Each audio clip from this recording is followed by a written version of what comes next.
Hi class, today we are going to be learning about penguins. In this unit, we will learn many things about penguins.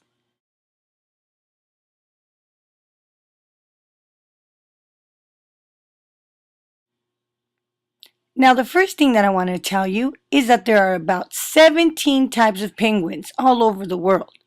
The emperor penguins are the tallest of all. And do you realize that they could be as tall as you? Yeah, that's pretty cool, isn't it? They also are different because they have orange markings on them. Now, the fairy or blue penguin is the smallest one. And the reason he's called blue penguin is because his feathers almost have a tint of blue in them. See? He's kind of cute. The rockhopper penguins get their name because they like to hop on rocks. They don't live in Antarctica like the rest of the penguins I've just talked about. They're from South America. Maybe you remember him from Happy Feet. Now, this guy, his name is the macaroni penguin. And he got his name because of his funny hair. See those little yellow feathers next to his head and above his eyebrow? Now, the king penguin looks very similar to the emperor penguin, but I guess I could tell them apart because their beak is almost pointier and they're a little bit skinnier than the emperor penguins and definitely not as tall. Now, this is the Magellan penguin. The Magellan penguin can be recognized because they have the white feathers above on their head. It's almost like if it goes across their eye like a bandana. This is the chinstrap penguin. I kind of like him.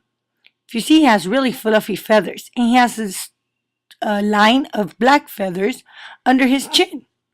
That's why he gets his name, chinstrap. This is the Adelaide penguin. And the Adelaide penguin is mostly black and white, as you could see. And if you've ever seen Mary Poppins, that's the little type of penguin that is in most cartoons. Now, this is a baby penguin.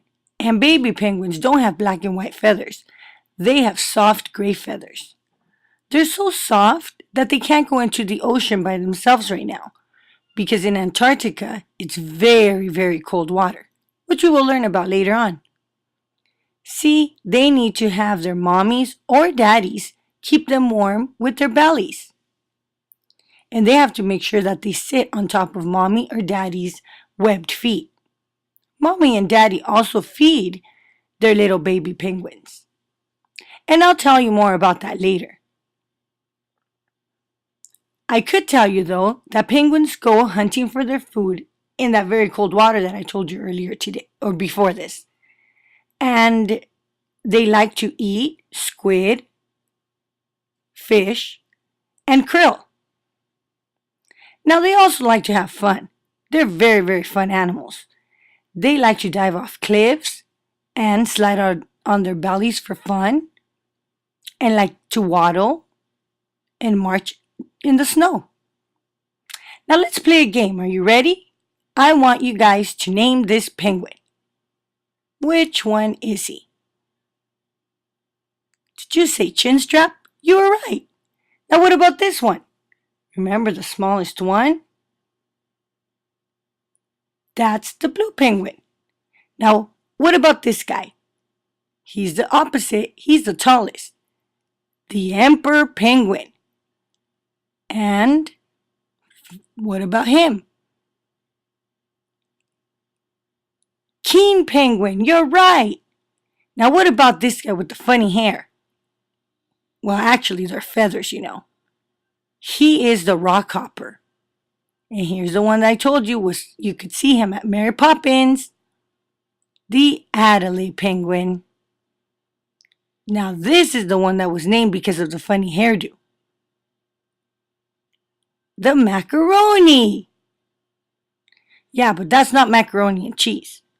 Anyways, speaking about food, this is a krill.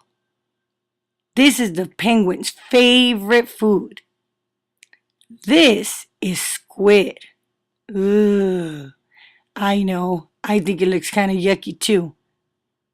And finally, this is a school of fish.